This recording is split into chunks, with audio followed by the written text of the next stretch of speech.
Es martes, es 7 de septiembre, son las 10 y casi 9 minutos de la mañana, 9 y 9 en Canarias, y estamos en la cápsula espacial del Comando N, explorando su universo de temas en historias. Iba a decir que de copilotos tengo aquí conmigo a Nacho Carretero, pero es que Nacho Carretero no está aquí conmigo. Entonces, mira, no lo voy a saludar primero. Nuño Domínguez, buenos días. Buenos días, Ángel. Porque tú sí estás aquí conmigo. Aquí, de cuerpo presente. De cuerpo presente. Nacho Carretero, buenos días. Me castigas, ¿no? Claro. O sea, has venido un día a cole solo. Porque estoy en la distancia. Y ya estás haciendo pellas. Estoy en Coruña, estoy en Radio Coruña, que es como estar ahí. No de cuerpo presente, como dice Nuño, pero... Sí. pero igual no ha sido el mejor término, pero bueno, me habéis entendido. Pues estás aquí. Yo puedo verte y puedo tocarte. ¿Qué haces ahí en Coruña, si se puede saber? Pues mira, yo no sé por qué la gente se sigue casando, pero la gente se sigue casando. Entonces yo tenía una boda este fin de semana, tengo otra boda el siguiente fin de semana, entonces decidí quedarme trabajando aquí en Coruña esta semana. Y eso es lo que me trae aquí. Podría inventarme una aventura, podría inventarme una historia apasionante. Pero no, son 2 bodas consecutivas. Son 2 bodas Pero no consecutivas. solo es que la gente se sigue casando mucho, es que la gente se está casando mucho en esta época. Yo no sé si todas las bodas aplazadas en la pandemia...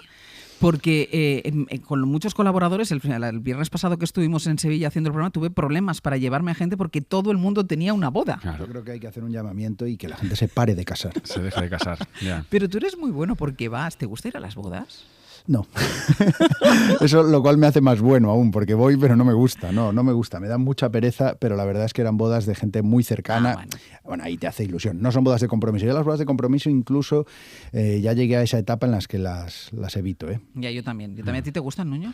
No demasiado. Lo que pasa es que todos decimos lo mismo y luego ya nos hemos tomado un par de copitas en la barra libre. Y luego ya te lo pasas. Te gusta una boda bien. Más que un tonto. No, mira, de la gente cercana sí, pero ya a mi edad ya no me queda mucha gente cercana por casarse, la verdad. Oye, que el domingo pasado terminaron los Juegos Paralímpicos de Japón. Yo no sé si los habéis seguido, Nuño, ¿los has seguido? Bueno, lo que ha ido dando la prensa, sobre todo las medallas importantes que hemos conseguido, pero evidentemente no tanto como debería por las historias que hay ahí metidas. Claro. Es que detrás hay unos historiones, aunque este año he descubierto que en los Juegos Olímpicos también había cada historión detrás de los deportistas. ¿Y tú, Nacho, los has seguido?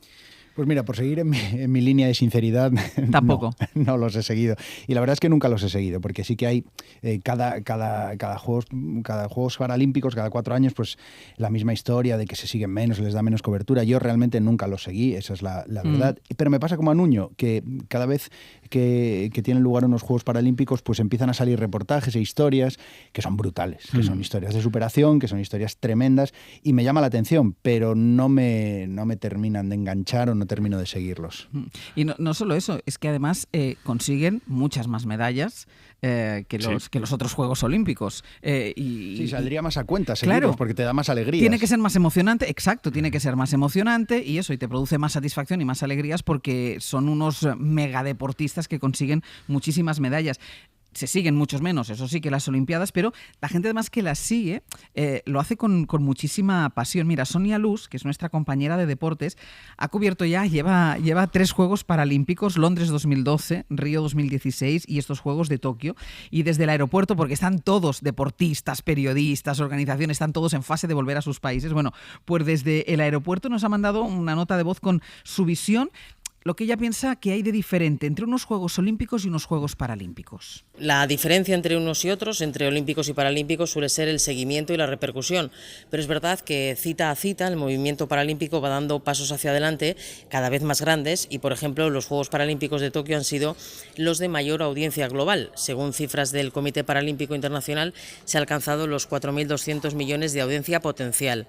Las diferencias entre unos y otros, para mí, bajo mi punto de vista, están en el ojo que les mira. Si se mira solamente su discapacidad, si no pasas de allí, pues solamente ves personas con discapacidad, pero si se le mira como son deportistas, pues la cosa cambia, porque encuentras el combo perfecto, deportistas que se esfuerzan y personas que se esfuerzan, que se han caído muchas veces y que se vuelven a levantar una y otra vez. Lo que se suele decir, un ejemplo, pero no solo para el deporte, sino también para la sociedad. Y claro, todos somos capaces de mencionar al menos una decena de atletas olímpicos, ganen o no ganen medallas, pero con los paralímpicos no nos pasa.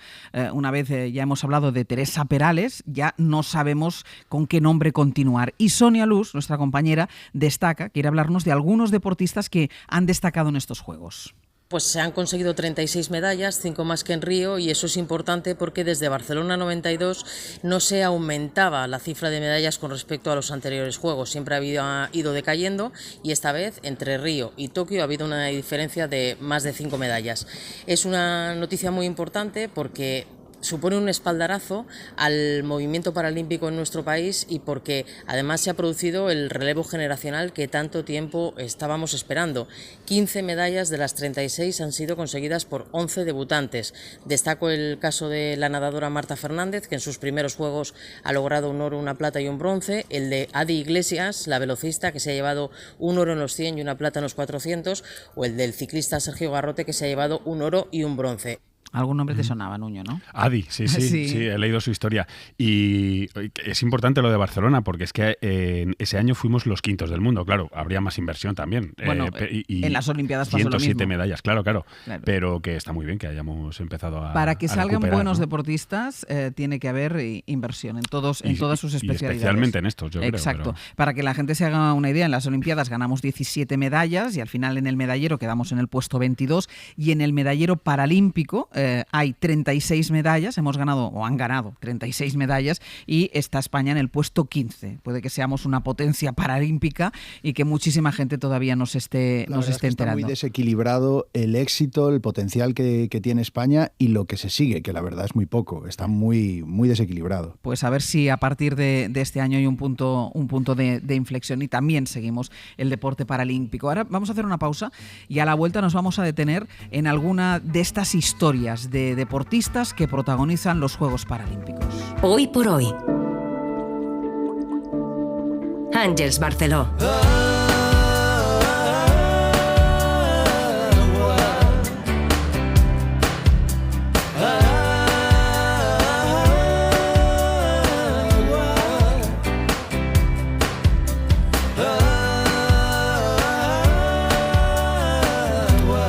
10 y 21 minutos de la mañana, 9:21 en Canarias, segundo Comando N de esta temporada. Estamos con Nacho Carretero, con Nuño Domínguez y vamos a ir de su mano, como cada martes, por varias historias. Escuchen esto. Hay vidas, se suele decir, que merecen un libro. Hay otras que directamente parecen sacadas de uno. Esto lo escribía Nacho Carretero hace unos años, al toparse con la vida de Sebastián Chano Rodríguez Veloso. Posee los ingredientes adecuados, decía: errores, dramas, arrepentimientos, superación, de cambiar jabón por un loro en Senegal a miembro de los Grapo, de la cárcel a acabar compitiendo en 6 Juegos Paralímpicos. Nacho, te pediría que esto no te lo has inventado, que nos jures que esto no es ficción, que esto es real, que este personaje del que tú estás hablando existe. Pero antes que nada, ¿tú cómo le conociste?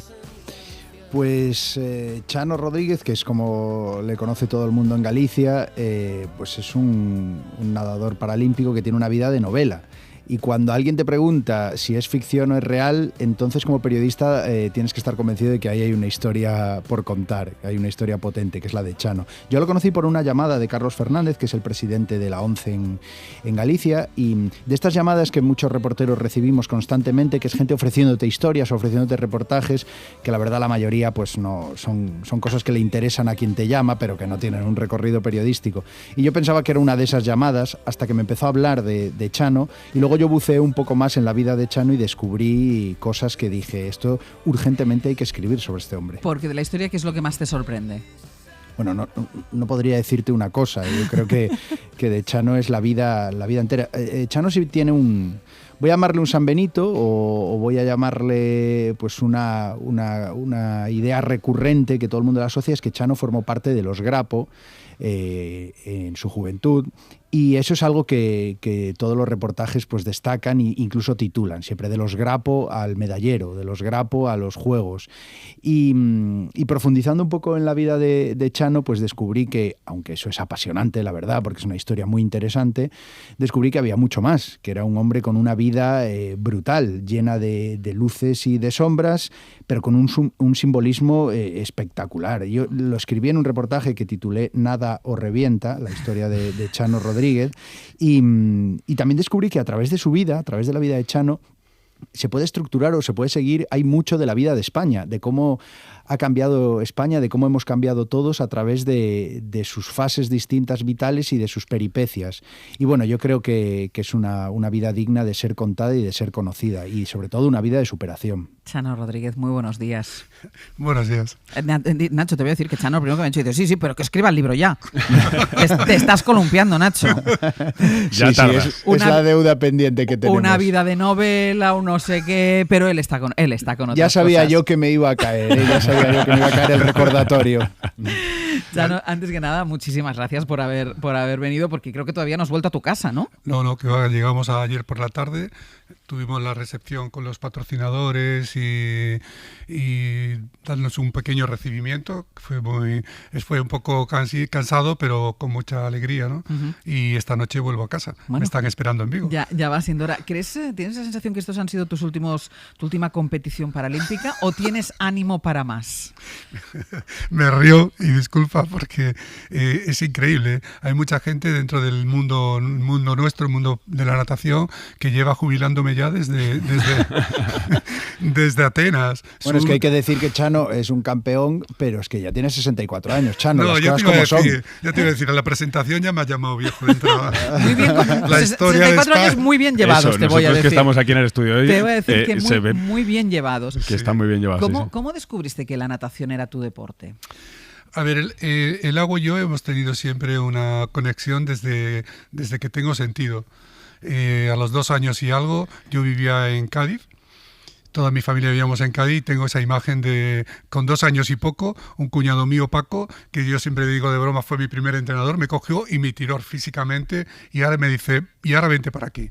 O sea, no hay nada, yo siempre le digo, eso no fue nada pedagógico, eso sí, en mi caso no dio resultado, ¿no? Y a partir de ahí, siempre, desde toda mi vida, ha sido relacionada en el agua. Si iba de excursión, donde fuese, siempre tenía que haber, aunque sea un lago, un río, para meterme en el agua. Cada persona tiene unas, y a mí el agua es un lazo de conexión con la vida. ¿Por qué vas en silla de ruedas?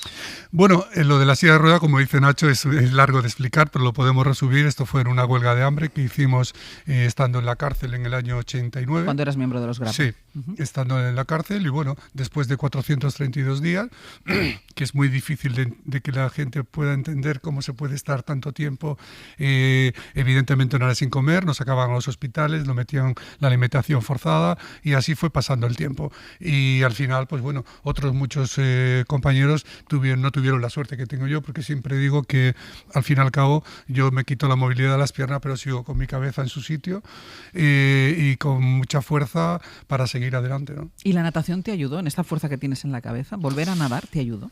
Volver a nadar, lo comentaba estos días a la prensa, cuando me quedé en silla, con mi primer contacto con el agua, había una expectación terrible a ver qué iba a pasar conmigo cuando me tirase al agua, ¿no? Y yo me dejé hundirme y le decía, es como volver al vientre de mi madre. Fue una cosa, una sensación Además increíble. Que, Chano, tú tuviste esa experiencia real, es decir, tú una vez que ya quedaste en silla de ruedas y tienes una experiencia que es que te tiras o te tiran a una piscina, te dejas hundir y entonces desde arriba varios se asoman como diciendo, este hombre no sale, y tú te quedaste en paz ahí dentro del agua, ¿no? Fue lo que le estaba intentando comentar, es eso, esa sensación fue como volver al vientre de mi madre, que es, como ya tú sabes, un vientre que ha tenido a 17 hijos, ¿no? Y fue una sensación increíble. Volver al agua y luego, como también digo, en el agua no tenemos barreras. En el agua tú y yo somos iguales, no hay cuestas, no hay escaleras, y eso te da una sensación de libertad que es increíble. Incluso me puedo poner de pie, porque con ponerme en vertical, esa sensación de hablar de tú a tú, no mirar a la barriga ni al pecho de la persona, sino mirarle de cara a cara. Perdiste la movilidad por una huelga de hambre. ¿Tú cuando te enfrentas a la huelga de hambre eres consciente de las secuelas, de las consecuencias que puede tener para ti? Sí. En ese aspecto siempre los médicos que nos atendieron, uno los hacían para meternos miedos y otro por afinidad humana querían decirnos, y éramos conscientes totalmente de lo que poníamos, pero claro, en la cárcel el único arma que teníamos era nuestra salud. Y así lo hicimos. Y Chano, en el reportaje de Nacho, que es muy bueno, lo recomiendo a todo el mundo. Es el preludio del libro que le va a escribir. Es el preludio del libro. Exacto. Muchas gracias. Hablas de que, claro, el nivel, o sea, el deporte a tu nivel mentalmente, o sea, es todo un 90% mente. Entonces, yo lo que me pregunto es si aquella experiencia tan dura de la huelga de hambre te ha ayudado también a resistir la competición, ¿no? Y los rigores del deporte. Yo he tenido la suerte, entre comillas, de tener los años que tengo, la experiencia acumulada que ya tengo y unos buenos entrenadores, un buen equipo médico y psicológico dentro del deporte que me han ayudado a enfrentar, pues, tener que competir con un niño de 18 años, que eso es muy importante, ¿no? Y la fortaleza psicológica yo creo que siempre es estar convencido de lo que estás haciendo. Pero a ti te viene de origen la fortaleza psicológica, ¿no? Por lo que veo. Sí, yo creo que desde siempre. No, mucha gente dice, pero qué bien estás a 64. Pero esto no está de estar zumbado en un sofá. Esto es trabajo y sobre todo mucha constancia. En Galicia, como sabe Nacho, ahí llega el invierno y muchas mañanas a las 5 de la mañana me quedo en cama.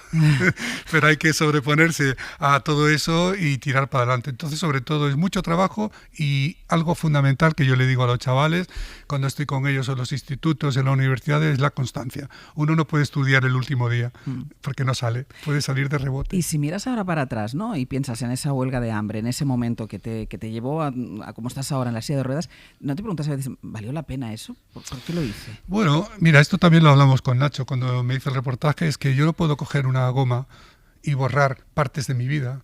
Es que soy lo que soy porque he hecho lo que he hecho. No entro a justificarlo ni mucho menos, pero soy así. Es que no hay más. Yo creo que todo me encantaría poder quitar cosas que no me gustan de mi vida, pero eso no se puede hacer. Con lo cual, como acabamos de hablar, la cuestión es asumirlo e intentar transformarlo en energía positiva, en aportar social y deportivamente todo lo que puedas. Digamos que ese es mi secreto, ¿no? Porque mucha gente, muchos compañeros a nivel internacional, más internacional que nacional, muchísima gente me sigue. Ahora hemos estado en Tokio y te quedas alucinado. Yo no hablo nada de inglés y me encuentro con cantidad de gente que me sigue, que habla y que conoce mi historia, ¿no? Y para mí es muy importante que lo que les digo, ¿dónde está tu fortaleza? La fortaleza primero es creer en lo que hago, lo he hecho siempre. Si es una frase que suelo decir, si tú eres mi amiga, somos amigos hasta el 100%, no me quedo a medias. Y mi compromiso con el mundo paralímpico fue desde el primer día al 100%. ¿Por qué? Porque ello me ha dado la posibilidad de estar aquí sentado.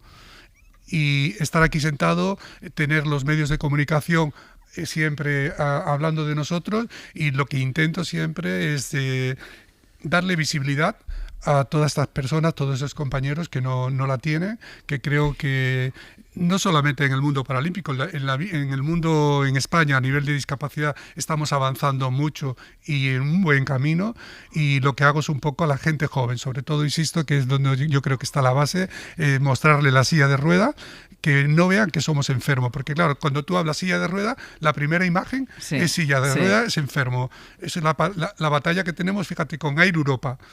No nos deja viajar solos. Tienes que viajar con alguien. Tengo que viajar con Air Europa solo, no con otras compañías. Y lo siento por Air Europa, pero es así. No, es la realidad. Me parece yo, por ejemplo, ahora muy pertinente. Hay un vuelo ahora mismo para Vigo con Air Europa que me cogía mucho mejor de horario y yo no puedo viajar solo.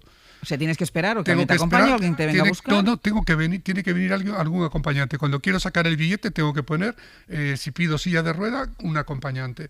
Quiero decir con esto que es algo muy importante que la gente nos vea visible. Hablábamos de la diferencia, ya no solo de seguimiento de las Olimpiadas a los Juegos Paralímpicos, sino también en el medallero, por ejemplo. ¿Por qué esta diferencia? ¿Por qué sois tan buenos? A ver, lo hablaba fuera del plató. Nos van a tirar de los orejas, compañeros. Todos los deportistas, todos, olímpicos y paralímpicos, trabajamos siempre a por la medalla, trabajamos al 1000 por 1000. Nadie se queda en media tinta. Mireia no ha cogido medalla porque no haya trabajado, al contrario, ha trabajado igual o más que antes, ¿no? Lo mismo te podría decir de mí, de pasar a ganar medallas de oro a intentar estar en una final. ¿Quiere decir que he trabajado menos? ¿Que soy peor? No, el deporte es como toda la vida, hay unas progresiones y hay un momento que se estanca, que por más que yo entrene no voy a mejorar porque ya has dado tu límite y vendrá otra persona que te va a superar. Eso es lo bonito y lo fuerte. ¿Y por qué unos y otros? Bueno, evidentemente nosotros como paralímpicos, sin quitarnos mérito a ninguno, los chavales que han ganado medallas en Tokio Paralímpico, los hay un poco ya que han recorrido varios juegos, pero los hay nuevos, ¿no? también tenemos una progresión todavía que no hemos llegado tanto como los olímpicos. O sea, la natación olímpica y paralímpica aún tenemos un margen ahí de mejora que ellos ya no lo tienen, pero yo te estoy hablando que yo ahora, para clasificarme para los Juegos de Tokio, me llevé varias competiciones de centésimas de segundo, o sea, no estamos hablando ya de un segundo. ¿Eres el abuelo de los paralímpicos? Has tocado la tecla. A ver, ya te quieren jubilar. Ya, es el estima. No. Bueno, el abuelo. Digamos que soy el que más experiencia en edad y en vida. Eso yo creo que es más experiencia en vida. Eso juega siempre a mi favor. Eso queda más bonito, sí. Decirlo así, ¿verdad? Sí. He sido un poco brusca, me estás diciendo. Es que es mi cumpleaños y como yo también soy la abuela de aquí, como soy la abuela de aquí, por eso me siento muy unida. Me siento muy unida a Chano por eso. Abuelo no, pero sí cargado de experiencia, que es lo más importante. Es lo mismo que ahora ya soy abuelo físicamente. Mi hija tuvo una niña que tiene 2 años y siempre que hablamos digo, la hija de mi hija. Chano tiene una historia que es la pertenencia a los Grapo, que siempre aparece floreciendo, y es verdad que la vida de Chano tiene un montón más de capítulos tan o más interesantes, pero al final el periodismo siempre acaba inquieto con eso, y es algo que Chano comprende, aunque no lo comparta 100%, pero que además le lastra, porque creo que, Chano, tuvisteis problemas de nuevo para entrar en Tokio, tú tuviste problemas, y que es algo que te ocurre recurrentemente en las fronteras y en otros aspectos de tu vida, que es algo que no consigues dejar definitivamente atrás o que no te permiten dejar definitivamente atrás. Sí, la verdad es que eso es, digamos, lo puedes decir, es un San Benito, es una cruz que llevo y que tengo que asumir. O sea, yo tengo que asumir mi pasado. Por eso no hay problema. Cada país tiene que decidir y está en su derecho a admitir o no admitir. La única pega que yo le he puesto a Tokio, porque me retuvieron en la frontera, de hecho ya me estaban esperando, es que es como, digamos, los Juegos es como la ONU. ¿Pero por tus antecedentes penales? Sí. De hecho, era muy gracioso porque solo la policía de Tokio solo traía fotocopias de Google. De hecho, ¿dónde está Chano Rodríguez? Preguntaban. Yo que no me llamo Chano Rodríguez. Llevaban el artículo de Nacho. Sí, entre otras muchas cosas, llevaban eso, Chano Rodríguez. Entonces, no entendían cómo yo podía estar ahí. Pero era muy difícil de explicarle, ¿no? Afortunadamente, después de 10 horas ahí, el ministro de Justicia japonés me autorizó un pase especial para poder competir. No podía, por el COVID no podíamos salir de la villa, pero yo en especial estaba limitado a la villa. Yo lo único que veo en este problema es que hay que preverlo antes. Ya soy una persona que ya forma parte del equipo paralímpico español desde el 98-99. No es nada nuevo. Claro, ya se podría saber. Yo tuve la gran ventaja en el Mundial de México de hace 3 años de tener un contacto directo por mi relación personal con José Ramón Lete, que estaba aquí en el Consejo Superior de Deporte, porque México me devolvió a España en el primer avión, y él se empeñó que yo tenía que competir y pudimos competir. Y dices que no tengo una goma para borrar mi pasado, pero si volvieras a empezar la vida, ¿repetirías? Es muy complicado, porque cuando tú has dicho lo del abuelo, y Nacho hablaba en su presentación de que podemos hacer un recorrido de la historia de España, yo cuando hablo con los chavales, con los compañeros de natación, cuando hablo con ellos, es que no, en los libros de historia de España no habla de nada prácticamente. Entonces, no como nos hacían a nosotros en nuestra época, aprendernos de memoria a todos los reyes y todos los ríos, pero nos falta dentro de la educación de España expresarle que vivamos lo que hemos vivido, o sea, y eso es muy importante porque es la única forma de que no se repitan. Y yo te podría decir sí. Podría ser sí, porque es mucho más fácil, es como más periodístico, pero te diría, es que me tendría que ver en la situación. Estamos hablando de la situación de una España de los años 70, años 80, que no tiene nada que ver con la España de hoy. Chano, muchísimas gracias por haber estado con nosotros, insisto, por el esfuerzo, que todavía no has vuelto a casa, y todo esto lo he hecho para que Nacho escribase el libro de una vez. Sí, todo esto era un plan para Claro, es que a mí la entrevista no me interesaba nada, pero digo, como él me lo pidió, Chano me dijo, a ver si Nacho lo escribe el libro, todo esto lo hemos hecho para esto. De verdad, muchísimas gracias. Yo os quería dar las gracias por darle voz a todo lo que es el mundo paralímpico, agradecerle a todos los que han hecho posible nuestros Juegos en Tokio y, como no, darle las gracias días a Vigo, aprovechando la resonancia que tiene vuestra emisora. En Vigo siempre me han tratado la SER como un rey. Y darle un abrazo muy fuerte a Vigo, a su alcalde, que estaremos esperando esta noche ahí. Y nada, seguimos trabajando. Si estaré o no estaré en París, hay que darle tiempo al tiempo. Ya veremos. Muchísimas gracias. Muchas gracias. Un abrazo, Chano. Que te escuche respirar. Hoy por hoy.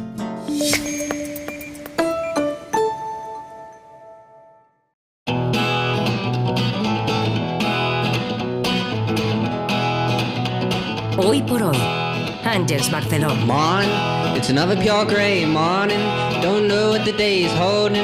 And I get up right home and I walk right into the path of a lightning bolt. Estamos con Nacho Carretero y con Nuño Domínguez después de haber despedido a Sebastián Chano Rodríguez. Estamos hablando de los Juegos Paralímpicos, conocíamos la historia de Chano, pero hay una cosa en la que pensamos todos cuando pensamos en el deporte paralímpico y es en las prótesis.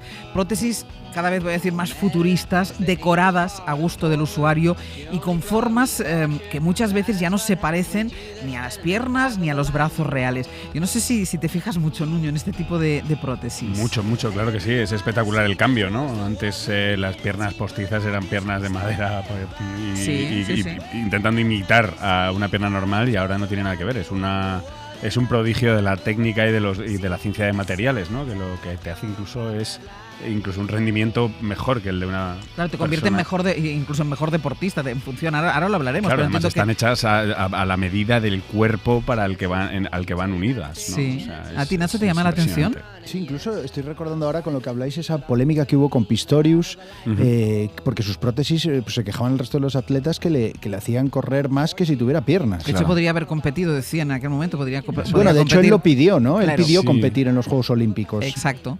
Porque si de pronto la prótesis sustituye de una manera exacta a una pierna, ¿por qué no competir en los Juegos Olímpicos? Claro, sí. Es que la polémica era interesante. Sí. Miguel Rodal es investigador en biomédica del movimiento humano en la Universidad de Cáceres. Miguel, ¿qué tal? Muy buenos días. Hola, muy buenos días, sí. La primera pregunta es que planteaba Nuño, ¿por qué las prótesis ya no son naturalistas? Bueno, creo que primero habría que definir qué es naturalista, ¿no? Pero sí, es cierto tenemos en la cabeza lo que se parece a un brazo o a una pierna. Sí. Es cierto que estas prótesis empiezan a cubrir criterios más enfocados a la funcionalidad que a la estética, a pesar de que sí que siguen cierta estética, solo que esta estética responde al gusto de su usuario, ¿no? De su usuaria.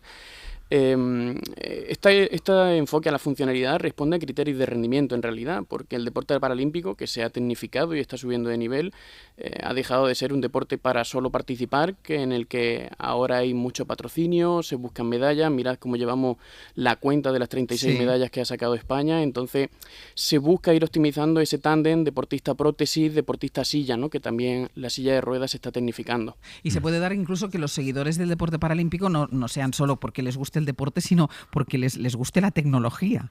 Sí, completamente. Creo que también no solo el deporte paralímpico puede ser un gran vector de divulgación científica y tecnológica, sino también se va a nutrir de esos seguidores de los desarrollos tecnológicos que en el siglo XXI no van a ser pocos realmente, incorporados a su funcionalidad, ayudando a un deportista a cumplir sus objetivos o mejorar sus marcas. Y estábamos hablando del caso de Pistorius, Miguel. Una prótesis de última generación, una prótesis de lo último, ¿puede tener ventajas funcionales sobre un miembro humano? Decíamos, él quería competir porque sus prótesis decía que le podían permitir. ¿Esto puede pasar? Sí, sería posible. Es un momento bueno para el desarrollo ingenieril. Y es cierto que también se generan conflictos entre federaciones que opinan que habría que regular estas prótesis porque una prótesis puede dar ventaja mecánica sobre la prótesis de otra deportista. Y empieza porque a haber cierto debate. No hay un criterio, es decir, no sé si la palabra es criterio, pero puede uno llevar una prótesis con muchas más prestaciones que otro, no tienen que tener unos parámetros todos iguales. Sí, es algo que por ahora está poco regulado. Es cierto que es una conversación en el ámbito científico que se discute. Incluso mi profesor Costa Giannicheli lleva comentando varios años que habría que reclasificar las categorías de los deportistas para que la competición sea más justa, que haya un fair play, en tanto que No es lo mismo tener una afección en un brazo que en una pierna, en el hemicuerpo derecho que en el tren inferior. Entonces, si partimos de la base de que ya la funcionalidad hace que sea más difícil esa competición sana y en igualdad de condiciones, si ya añadimos desarrollo tecnológico, por supuesto. No, digo que en este sentido, intentar comparar el rendimiento, por ejemplo, o qué ventaja le da una prótesis a un atleta y cuánta ventaja le da al otro, es muchísimo más complicado que regular, por ejemplo, los deportes olímpicos, ¿no? O sea, entiendo que es un reto científico mucho más grande. Por supuesto, es verdad que la biomecánica, mi campo de investigación, ha tenido un desarrollo muy grande gracias a los avances tecnológicos en los últimos 40, 50 años. Yo seré de la tercera o cuarta generación de biomecánicos especializados en esta materia y ahora empezamos a tener herramientas que nos permiten hacer grandes análisis de todo el movimiento del cuerpo humano con y sin prótesis, en situaciones simuladas, controladas, con un ajuste. Todo esto hasta ahora no era posible. Entonces, al mismo tiempo que se han desarrollado las ayudas técnicas que mejoran estas prestaciones del deportista, también se está avanzando en la forma de medirlo y los métodos que permiten hacer un análisis científico de estas consecuencias. Y podría ocurrir que, como el caso este de Pistorius, perdonad que vuelva al tema, pero es que me resulta muy interesante. No, pero es que ahí además empezamos a ver o a tomar conciencia de la existencia de este tipo de prótesis, yo creo. Exacto, sí, que sustituyan de una manera tan fiel a una pierna o a unas piernas que en realidad podría competir en unos Juegos Olímpicos porque estaría en igualdad de condiciones con los demás. ¿Esto es así?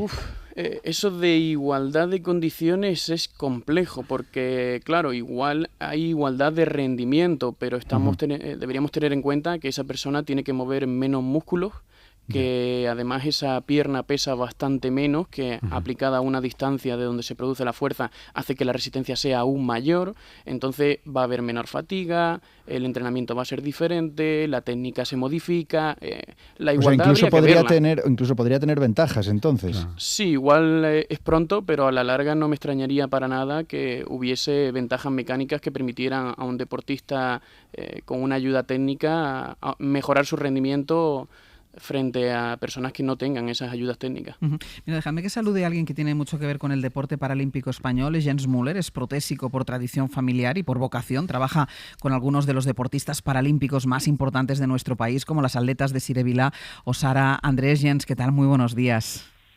Hola, muy buenos días. Jens, ¿tú has ajustado los pies con los que Sara Andrés corrió la final de 100 metros en los Juegos Paralímpicos? ¿Cómo es trabajar con estos deportistas de élite?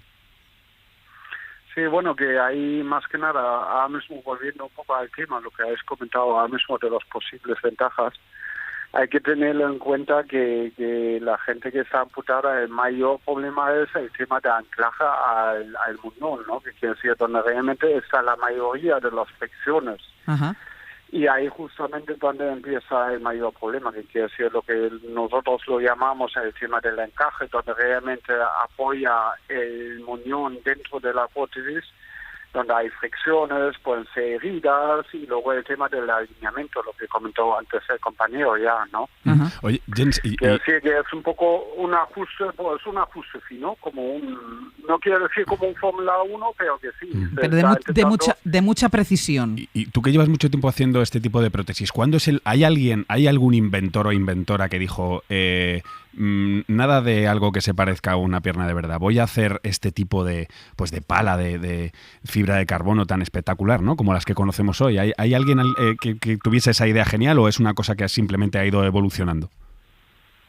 Bueno, ha estado bastante evolucionando, pero que luego hay que dársele cuenta que al final no hay una tecnología 100% especificada, que quiere decir que lo podemos ver en los laboratorios, podemos ver la medición biomecánica, pero al final lo que necesitamos es mayormente también de verlo finalmente en la pista con el deportista, ¿no? Que quiere decir reajustando, realineando y eliminando esos pequeños puntos de fricción, ¿no?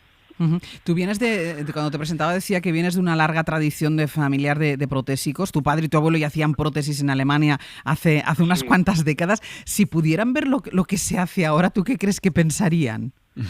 Bueno, que yo creo que hoy en día pues ha mejorado mucho la tecnología, ¿no? Quiero decir que antiguamente se hacían las prótesis de madera y realmente no da ninguna acumulación de energía, no daba ninguna respuesta dinámica. Entonces, pues yo creo que se sorprendían de una forma pues muy alegre, ¿no? Uh-huh. Que realmente vean las posibilidades que hay hoy en día. ¿Tú dirías que España es una potencia en deporte paralímpico? Bueno, que nosotros, dentro de las dificultades que tenemos en España, yo creo hay que reconocer que tenemos muy buenos deportistas paralímpicos y que, bueno, pues hay cierto modo, pues hay que agradecer también a la OMS realmente todo ese esfuerzo que ha hecho durante todos esos años de apoyar el Comité Paralímpico, ¿no? Dentro de las dificultades que tenemos en España, pues la verdad que creo que estamos bastante bien. ¿Los protésicos también competís en los Juegos Olímpicos? Es decir, ¿uno también va a probarse como protésico?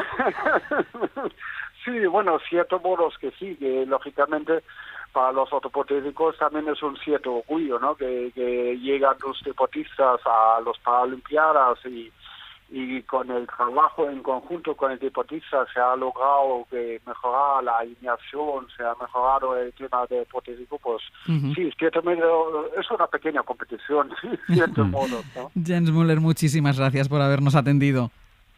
Muchísimas gracias a vosotros. Hasta luego y muchísima suerte. Gracias, hasta luego. Miguel, ¿hacia dónde va el futuro? ¿Hasta dónde podemos llegar? Pues un poco en la línea de lo que comentaba el doctor Müller.